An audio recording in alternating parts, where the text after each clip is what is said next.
Hello दोस्तों, स्वागत है आपका अपने YouTube चैनल MCQ क्वेश्चन सब पर। आज हम आपके लिए इस वीडियो में जो टॉपिक लेकर आए हैं वो है इंडियन पॉलिटी से राष्ट्रपति। आज हम इस वीडियो में 50 क्वेश्चंस कवर अप करेंगे जो कभी ना कभी किसी ना किसी एग्जाम्स में पूछे गए हैं। ये वीडियो हिंदी मीडियम स्टूडेंट्स के लिए है। इंग्लिश मीडियम स्टूडेंट्स के लिए वीडियो पहले ही अपलोड की जा चुकी है, तो अगर आप किसी भी एग्जाम की तैयारी कर रहे हैं तो ये वीडियो आपके लिए इंपॉर्टेंट रहने वाली है। तो चलिए स्टार्ट करते हैं वीडियो को और देखते हैं आज का पहला सवाल। आपका पहला सवाल है, भारतीय संविधान का कौन सा अनुच्छेद कहता है कि भारत का एक राष्ट्रपति होगा? आपका सही जवाब है बी, अनुच्छेद 52। चलिए अगला सवाल देखते हैं। अगला सवाल है, भारत के राष्ट्रपति ने आपातकाल की घोषणा की।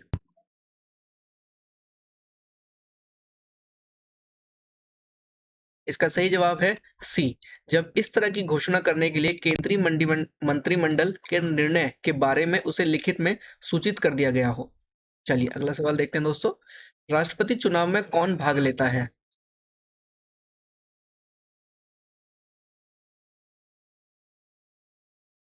और आपका सही जवाब है बी, संसद के दोनों सदनों के निर्वाचित सदस्य। चलिए अगला सवाल देखते हैं। अगला सवाल है, किसी भारतीय राष्ट्रपति के सर्वसम्मति से चुने जाने का अब तक का एकमात्र उदाहरण है। इसका सही जवाब है सी, नीलम संजीव रेड्डी। चलिए अगला सवाल देखते हैं। निम्नलिखित में से कौन सा कथन गलत है?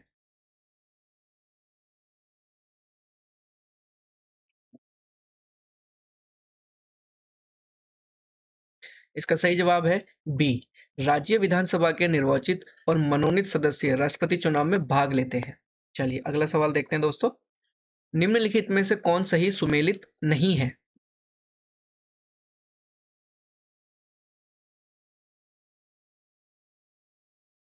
और इसका सही जवाब है सी, अनुच्छेद 60, राष्ट्रपति पर महाभियोग चलाने की प्रक्रिया। चलिए अगला सवाल देखते हैं। राष्ट्रपति का पद रिक्त कैसे हो सकता है? इसका सही जवाब है डी, केवल ए और बी, यानी कि उनके इस्तीफे से और उनका कार्यकाल समाप्त होने पर। चलिए अगला सवाल देखते हैं। निम्नलिखित में से कौन सा कथन सही नहीं है?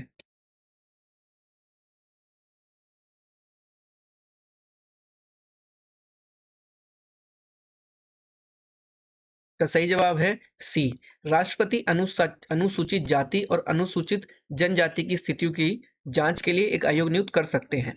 चलिए अगला सवाल देखते हैं। राष्ट्रपति पर महाभियोग शुरू किया जा सकता है।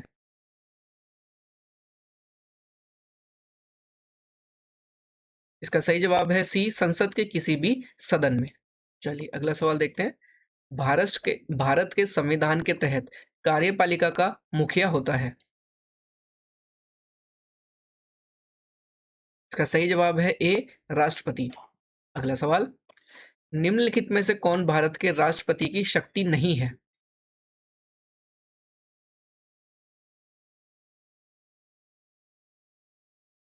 इसका सही जवाब है सी, राष्ट्रीय आपातकाल की घोषणा। अगला सवाल देखते हैं दोस्तों। भारत के राष्ट्रपति को पद की शपथ कौन दिलाता है?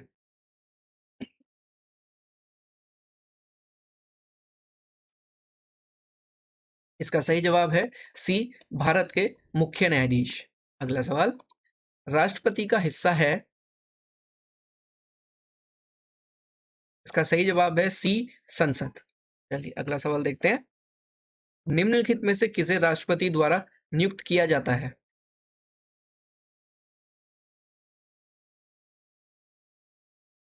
और आपका सही जवाब है डी, ऊपर के सभी। चलिए अगला सवाल देखते हैं। राष्ट्रपति किसकी सिफारिश पर लोकसभा को भंग कर सकता है?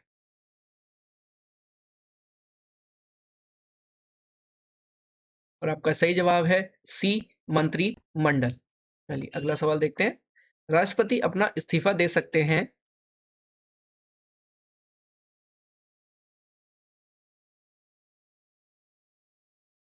का सही जवाब है ए, उपाध्यक्ष। चलिए अगला सवाल देखते हैं। कार्यकाल समाप्त होने से पहले राष्ट्रपति को हटाया जा सकता है।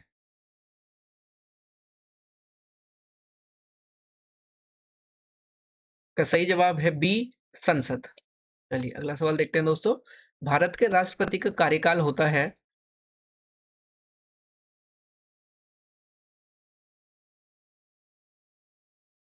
इसका सही जवाब है बी, उनके कार्यालय में प्रवेश करने की तारीख से 5 वर्ष। चलिए अगला सवाल देखते हैं। जब राष्ट्रपति और उपराष्ट्रपति दोनों का पद रिक्त होता है तो उनका कार्य कौन करता है?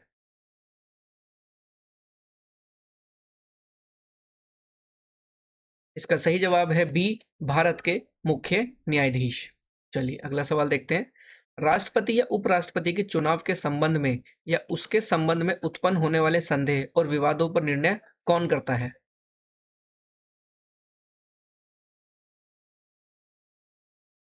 इसका सही जवाब है बी, सुप्रीम कोर्ट। चलिए अगला सवाल देखते हैं दोस्तों। भारतीय संविधान में निर्धारित राष्ट्रपति पर महाअभियोग की प्रक्रिया किससे ली गई है?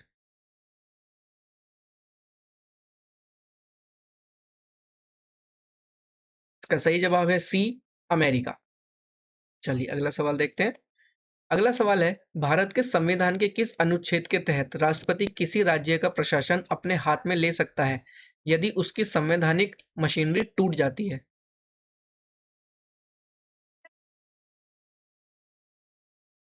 और इसका सही जवाब है सी, अनुच्छेद 356।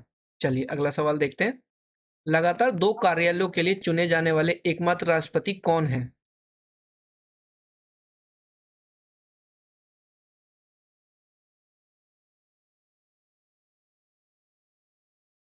इसका सही जवाब है ए, राजेंद्र प्रसाद।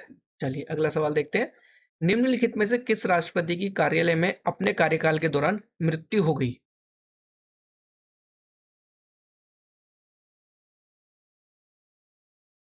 इसका सही जवाब है सी, डॉक्टर जाकिर हुसैन। चलिए अगला सवाल देखते हैं। राष्ट्रपति द्वारा लोकसभा और राज्यसभा के लिए मनोनीत सदस्यों की कुल संख्या है?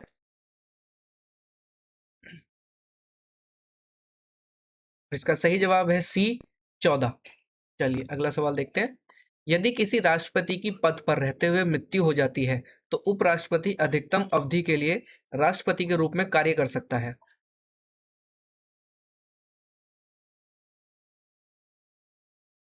और इसका सही जवाब है बी, 6 महीने। चलिए अगला सवाल देखते हैं दोस्तों। जब उपराष्ट्रपति राष्ट्रपति के कार्य में कार्य करता है तो वह किसका वेतन प्राप्त करता है?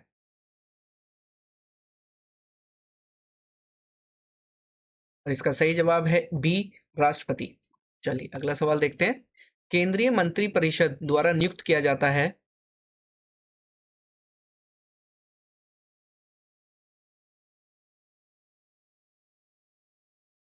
का सही जवाब है ए, प्रधानमंत्री की सलाह पर भारत के राष्ट्रपति। चलिए अगला सवाल देखते हैं। किसी राज्य में राष्ट्रपति शासन अधिकतम अवधि के लिए जारी रखा जा सकता है?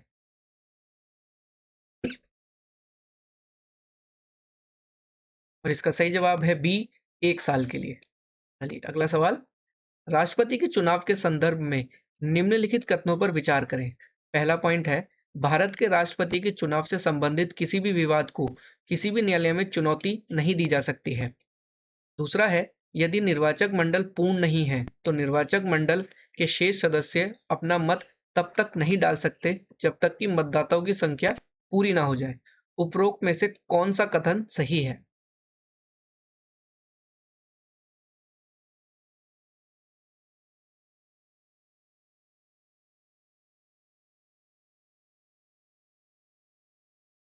और इसका सही जवाब है डी, ना तो एक और ना दो, यानी कि दोनों ही गलत हैं। चलिए अगला सवाल देखते हैं। भारत के राष्ट्रपति किस अनुच्छेद के तहत संवैधानिक आपातकाल की घोषणा कर सकते हैं?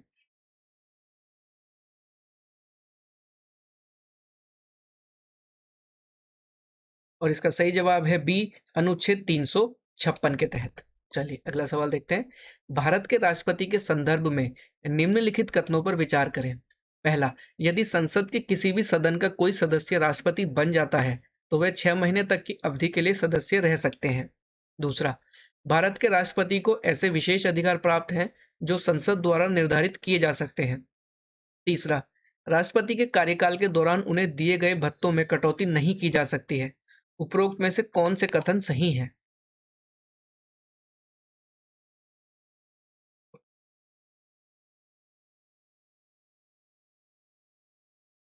का सही जवाब है बी, केवल 2 और 3। चलिए अगला सवाल देखते हैं। निम्नलिखित में से कौन भारत के राष्ट्रपति को अपना त्यागपत्र नहीं देता है?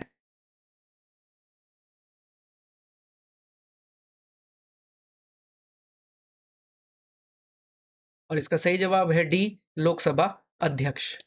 चलिए अगला सवाल देखते हैं। राष्ट्रपति की अध्यादेश बनाने की शक्ति के संदर्भ में निम्नलिखित कथनों पर विचार कीजिए। पहला, संसद के दोनों सदनों के सत्र में होने पर राष्ट्रपति द्वारा अध्यादेश जारी नहीं किया जा सकता है।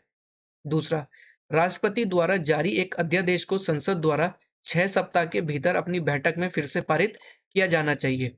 उपरोक्त में से कौन सा कथन सही है?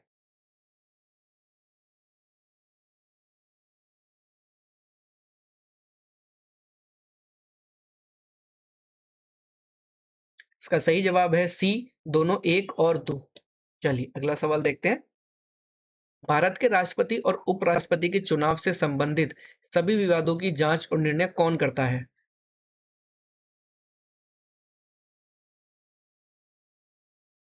इसका सही जवाब है बी, सुप्रीम कोर्ट द्वारा। चलिए अगला सवाल देखते हैं दोस्तों।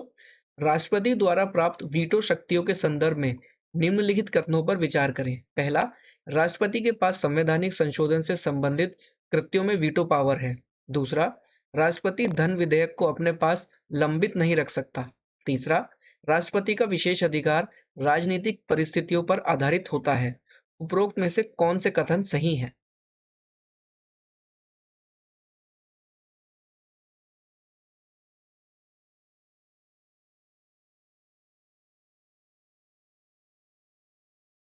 आपका सही जवाब है बी, केवल दो और तीन। चलिए अगला सवाल देखते हैं। राष्ट्रपति की अध्यादेश बनाने की शक्ति के संदर्भ में निम्नलिखित कथनों पर विचार कीजिए। पहला, कोर्ट इसकी समीक्षा नहीं कर सकता। दूसरा, इसे संसद द्वारा पारित कानूनों की तरह पूर्णव्यापी रूप से लागू नहीं किया जा सकता है। उपरोक्त में से कौन से कथन सही हैं?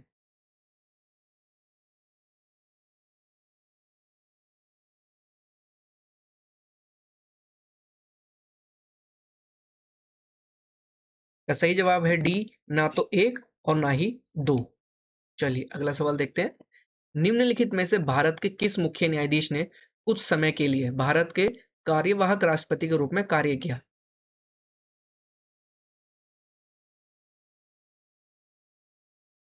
इसका सही जवाब है बी, न्यायमूर्ति एम हिदायतुल्ला। चलिए अगला सवाल देखते हैं दोस्तों। प्रत्येक आम चुनाव के बाद पहला सत्र शुरू होने के बाद संसद को कौन संबोधित करता है?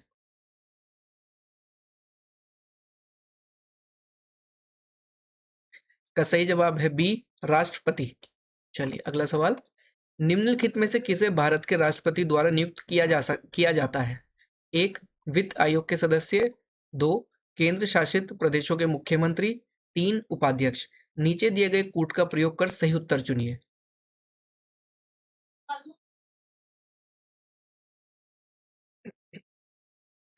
का सही जवाब है सी, केवल एक और दो।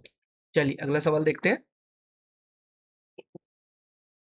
भारत के राष्ट्रपति ने अपनी जेब से वीटो शक्ति का प्रयोग केवल एक ही मामले में किया था।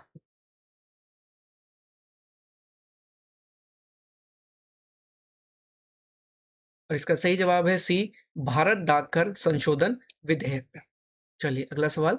भारतीय संविधान में निम्नलिखित में से किस संशोधन ने राष्ट्रपति को मंत्रिपरिषद द्वारा पुनर्विचार के लिए किसी भी मामले को वापस भेजने का अधिकार दिया?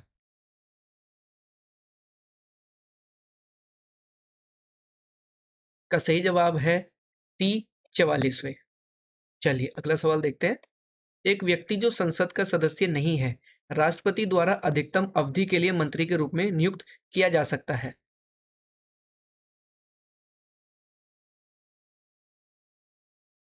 और इसका सही जवाब है बी, 6 महीने। चलिए अगला सवाल।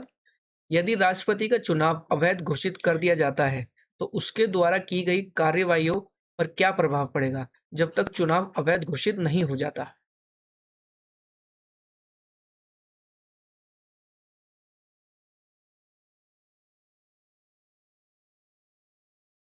का सही जवाब है बी, राष्ट्रपति द्वारा किए गए कृत्यों को वैध माना जाएगा। चलिए अगला सवाल देखते हैं। भारत के राष्ट्रपति राष्ट्रीय आपातकाल के दौरान राज्य के विषयों पर अध्यादेश जारी करते हैं। कौन सा अनुच्छेद भारत के राष्ट्रपति को यह शक्ति देता है?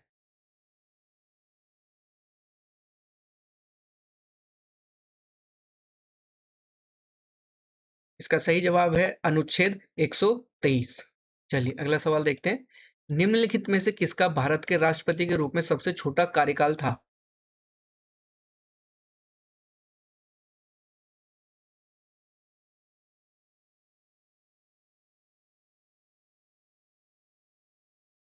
का सही जवाब है ए, डॉक्टर जाकिर हुसैन। चलिए अगला सवाल देखते हैं। भारत की पहली भारतीय महिला राष्ट्रपति कौन है?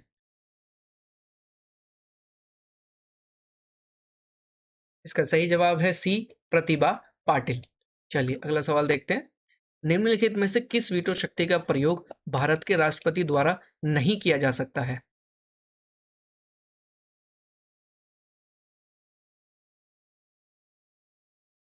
और आपका सही जवाब है सी, योग्य वीटो। चलिए अगला सवाल। भारत के राष्ट्रपति किस अनुच्छेद के तहत वित्तीय आपातकाल की घोषणा कर सकते हैं?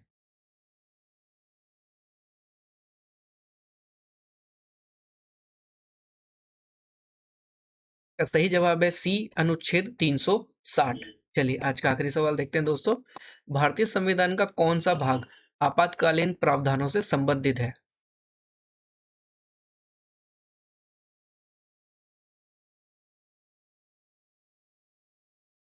इसका सही जवाब है बी, भाग 18।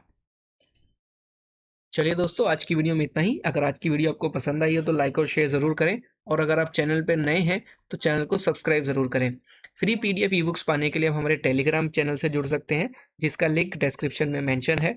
साथ ही साथ आप हमारे इंस्टाग्राम चैनल पर भी जुड़ सकते हैं, जिसका भी लिंक डिस्क्रिप्शन में दिया गया है।